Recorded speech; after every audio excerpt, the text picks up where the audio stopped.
Next topic है relationship between zeros and coefficients of a polynomial. अब इसका क्या मतलब है, शॉर्ट में एक बार मैं तुम्हें पहले बता देता हूँ, फिर डिटेल में बताता हूँ। कि जैसे सपोज करो कि एक पॉलिनोमियल है, ठीक है, ये एक पॉलिनोमियल है, तो इसकी तुमने जीरोस निकाली, ठीक है। सपोज सॉल्व करके अभी हम करेंगे सॉल्व आगे। तो इसकी दो जीरोस आ गई, एक आ गई 1/3 और एक आ गई -2, ठीक है। इनको हम नाम दे देते हैं अल्फा और एक को दे देते हैं बीटा, ठीक है। बाय डिफॉल्ट हम अल्फा बीटा नेम यूज करते हैं, इससे हमें पता लग जाता है कि ये 1/3 और -2 जो है वो जीरोस हैं, जो भी हमें पॉलिनोमियल दिया हुआ है ऊपर, ठीक है। तो अब वो कह रहा है कि इन ये जो जीरोस आई हैं अल्फा और बीटा 1/3 और -2, क्या इनका कोई रिलेशन है between these zeros and coefficient of the polynomial. Coefficient of the polynomial कौन से होते हैं? अगर मैं इसको स्टैंडर्ड क्वाड्रेटिक पॉलिनोमियल से कंपेयर करूं तो ये होता है, ठीक है। तो कोफिशिएंट्स कौन से होते हैं? ए और बी। ए कोफिशिएंट है एक्स स्क्वायर का, बी कोफिशिएंट है एक्स का, और सी तो कांस्टेंट है, ठीक है। तो वो कह रहा है कि इनके साथ कोई रिलेशन है। सी भी वैसे तो कोफिशिएंट ही लेंगे, क्योंकि अगर मैं एक्स की पावर 0 कर दूं तो वो 1 हो जाएगा। तो 1 लिखो या ना लिखो एक ही बात है, तो सी भी कोफिशिएंट ही है, ठीक है। तो इन ए बी सी इनका और ये जो दो जीरोस आई हैं इनका कोई रिलेशन है? अल्फा और बीटा जो है, जो हमारे जीरोस हैं, इनका कोई रिलेशन है? तो यहाँ पे ए की वैल्यू कितनी है अगर मैं इसके साथ कंपेयर करूँ? एक्स स्क्वायर का कोफिशिएंट 3 है, तो ए की वैल्यू होगी 3, बी की वैल्यू होगी 5, सी की वैल्यू होगी -2। तो अब वो कह रहा है कि इनके बीच का कोई अल्फा बीटा और इन ए बी सी के बीच में जो भी कोफिशिएंट्स हैं इनका कोई रिलेशन है। वो रिलेशन अब हम यहाँ पे प्रूव करेंगे कि इनका हमेशा रिलेशन यही आएगा -b/a, ठीक है। यहाँ पे माइनस बी कितना है 5, ए कितना है 3, यहाँ से देख लो, ये तो -b/a करके निकाल रहा है। अब मैं अल्फा प्लस बीटा अगर यहाँ से ऊपर से देख के निकालूं तो कितना आ रहा है? 1/3 प्लस -2। ये मैं सॉल्व करूंगा तो आ जाएगा -6 और +1 -5/3। तो अल्फा प्लस बीटा भी -5/3 आ रहा है और -b/a भी -5/3 आ रहा है, ठीक है। इसका मतलब ये दोनों इक्वल हो गए। तो जितने भी क्वाड्रेटिक पॉलिनोमियल होंगे उनमें सम ऑफ जीरोस जो है वो -b/a के इक्वल होगा। तो ये हो गया हमारा रिलेशनशिप बिटवीन जीरोस या जीरोस एंड कोफिशिएंट। ये हमें वेरीफाई कराना होता है आगे क्वेश्चन में, ठीक है। तो अब हम इसको एक बार इस रिलेशन को ही प्रूव कर लेते हैं, क्या ये सही आ रहा है हमारा? ये तो मैंने जल्दी जल्दी में बताया, अब मैं इसको easily slow by slow step by step समझाता हूँ, ठीक है। मैंने लिख दिया derive the relationship between zeros and coefficients of a polynomial. तो हम इसको बेसिकली पहले डिराइव करते हैं कि ऐसे कोई रिलेशनशिप है। सबसे पहले मैंने एक पॉलिनोमियल ले लिया, अब मैं इसकी जीरोस निकालूंगा, ठीक है। तो जीरोस निकालने के लिए क्या करते हैं, पॉलिनोमियल को ही जीरो कर देते हैं। पॉलिनोमियल की ये वैल्यू मैंने यहाँ डाल दी, ठीक है। अब मिडिल टर्म स्प्लिट करके एक्स की वैल्यू निकाल लेते हैं, दो आएंगी ना, तो डिग्री 2 है तो दो जीरोस आएंगी। सबसे पहला स्टेप क्या करते हैं, हम इसको कंपेयर करते हैं स्टैंडर्ड क्वाड्रेटिक पॉलिनोमियल से। तो जब हम इसको करेंगे तो क्या आएगा हमारा? ए की वैल्यू कितनी आ गई 3, बी की वैल्यू आ गई 5, सी की वैल्यू आ गई -2, ठीक है। ये तो चाहे साइड पे लिख लो। फिर हम ए इंटू सी निकालते हैं, है ना, ये ए इंटू सी, 3 इंटू -2, ये आ गया -6।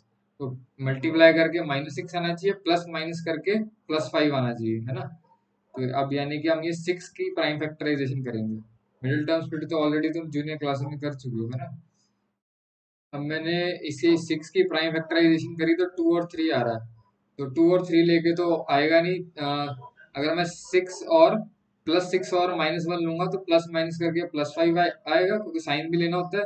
और +6 इंटू -1 करूंगा तो -6 भी आ जाएगा ना। ये है +6 और ये -1, तो -6 ही लाना था हमको, इसी साइन भी कंसीडर करना होता है। तो मतलब हमने मिडिल टर्म जो है स्प्लिट सही किया है, ये तो सारा सेम ही होता है, ये भी सेम होता है। मिडिल टर्म को स्प्लिट किया है इनटू टू टर्म्स, है ना। हम इसको फैक्टराइज कर लेते हैं। तो मैंने क्या किया, 3 इन दोनों में से कॉमन ले लिया और एक्स स्क्वायर और एक्स में से एक्स कॉमन ले लिया, अंदर क्या बचा? x + 2, ठीक है। यहाँ तक तो हो गया। इनमें से कुछ कॉमन नहीं आ रहा था तो -1 कॉमन ले लिया और अंदर बचा x+2। ठीक है, अब दोनों जगह x+2 आ रहा है तो इसका मतलब हम सही जा रहे हैं। x+2 हम बाहर कॉमन ले लेंगे, है ना, तभी सॉल्व होगा। नेक्स्ट स्टेप में क्या किया हमने, x+2 कॉमन ले लिया और 3x-1 बचा। सो या तो ये जीरो होगा या ये जीरो होगा, तभी तो मल्टीप्लीकेशन जीरो आ रही है ना।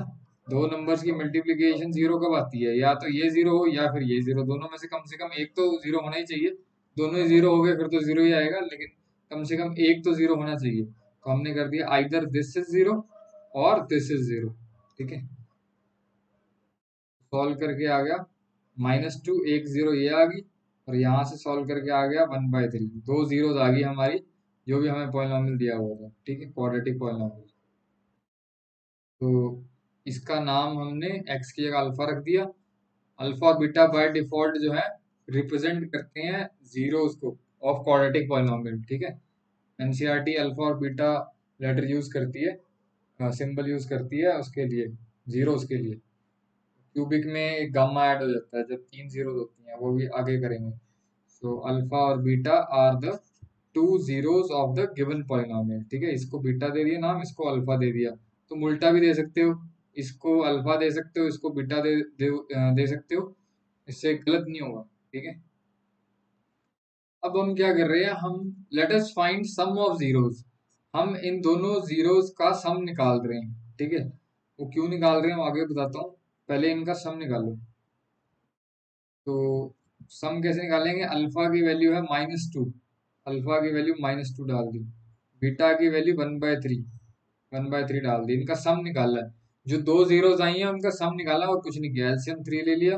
तो ये आ गया -6 + 1 -5/3 आ गया। इसको इक्वेशन नंबर 2 दे दिया, क्योंकि इक्वेशन नंबर 1 पहले दे चुके हैं। ठीक है, सम ऑफ जीरोस निकाला है, अब आगे देखते हैं।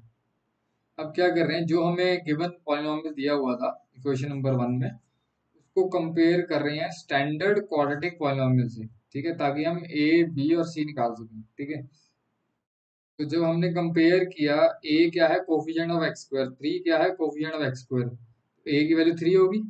ठीक है, बी की वैल्यू 5 होगी और सी की वैल्यू -2 होगी। ठीक है, अगर यहाँ पे -5 होता तो बी की वैल्यू -5 हो जाती है ना, साइन भी साथ में लेने होते हैं। तो हमारे पास ए बी सी आ गई। ठीक है, अब अगर ध्यान से देखें तो ये 5/3 क्या है, 5/3 यही तो है, बी बाई ए, है ना, बी बाई ए तो है। तो फिर हम यहाँ इक्वेशन नंबर सेकंड क्या बन जाएगी, मैंने इसको इक्वेशन नंबर 3 दे दिया, और फ्रॉम सेकंड एंड थर्ड। ठीक है, तो अल्फा प्लस बीटा की वैल्यू क्या होगी, alpha plus beta is equal to -5/3, ये तो सेम लिख दिया। और 5 की जगह मैंने बी लिख दिया, 5 की जगह बी लिख दिया, और 3 की जगह मैंने ए लिख दिया यहाँ से। ठीक है, तो अब इसको -b/a लिख लो या -b/a ऐसे लिख लो, एक ही बात है, या इसको सेंटर में लिख लो, है ना, बात तो एक ही है। तो हम मोस्टली ये यूज कर लेते हैं -b/। ठीक है, तो मैंने इसको दोबारा से लिख दिया यहाँ पे और कुछ नहीं किया, ये भी सेम है। ठीक है, अब अगर हम देखते हैं ये जो b है, ये बेसिकली क्या था, ये कोफिशिएंट ऑफ x था, है ना, तो b की जगह लिख दिया हमने कोफिशिएंट ऑफ x। और ये जो a है ये क्या था, ये है coefficient of x square, coefficient of x square. ठीक है, तो बाय डिफॉल्ट हम a b c लेते हैं, ऐसे लेते हैं, ऐसे नहीं लेते कि cx² plus ax plus b। ठीक है, ये ऐसे क्वेश्चन आ सकते हैं, लेकिन हम बाय डिफॉल्ट जो है एक ही ऑर्डर में लेते हैं, a b c ऐसे करके।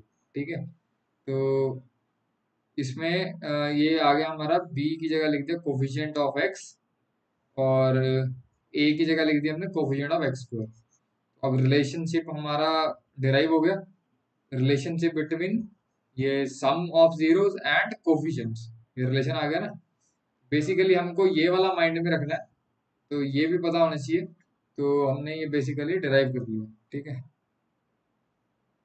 बट अभी हमारा आधा काम हुआ है, अभी हमने सम ऑफ जीरोस निकाला है।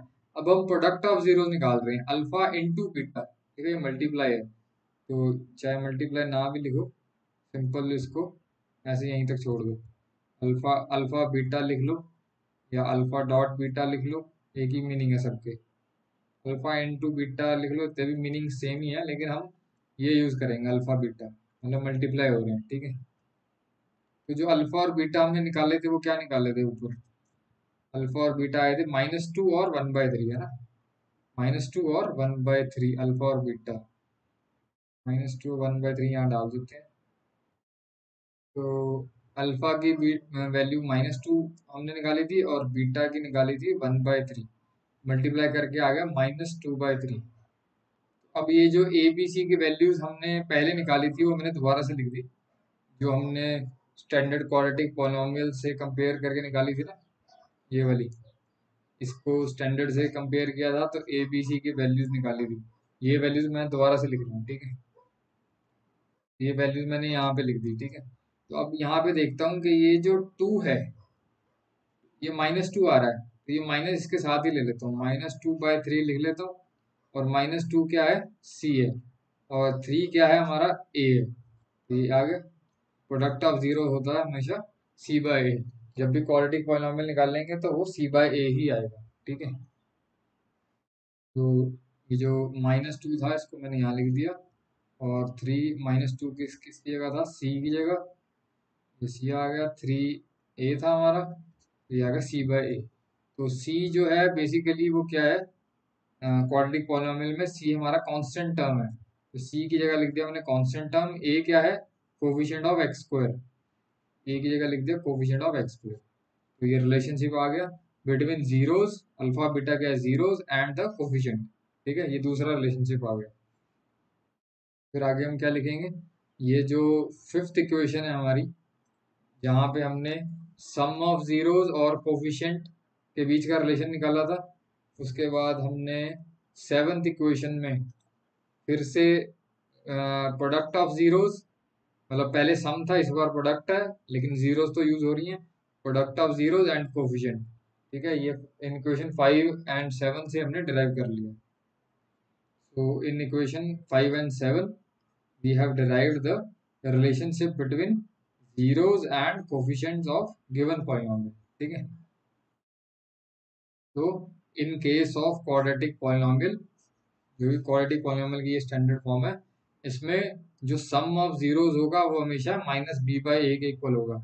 b और a हम यहाँ से निकाल लेंगे, ठीक है, और प्रोडक्ट ऑफ जीरोस जो होगा वो हमेशा c/a होगा, c और a। हमें पॉलिनॉमियल दिया होगा उसमें से ए बी सी कंपेयर करेंगे, और हमें बस वेरीफाई करना होता है रिलेशनशिप। ये लेफ्ट हैंड साइड अलग से सॉल्व कर लो, राइट हैंड साइड अलग अलग से सॉल्व कर लो, फिर लिख देंगे left hand side equal to right hand side, so the relationship between zeros and coefficient is verified. अभी करेंगे तो और ज़्यादा क्लियर होगा।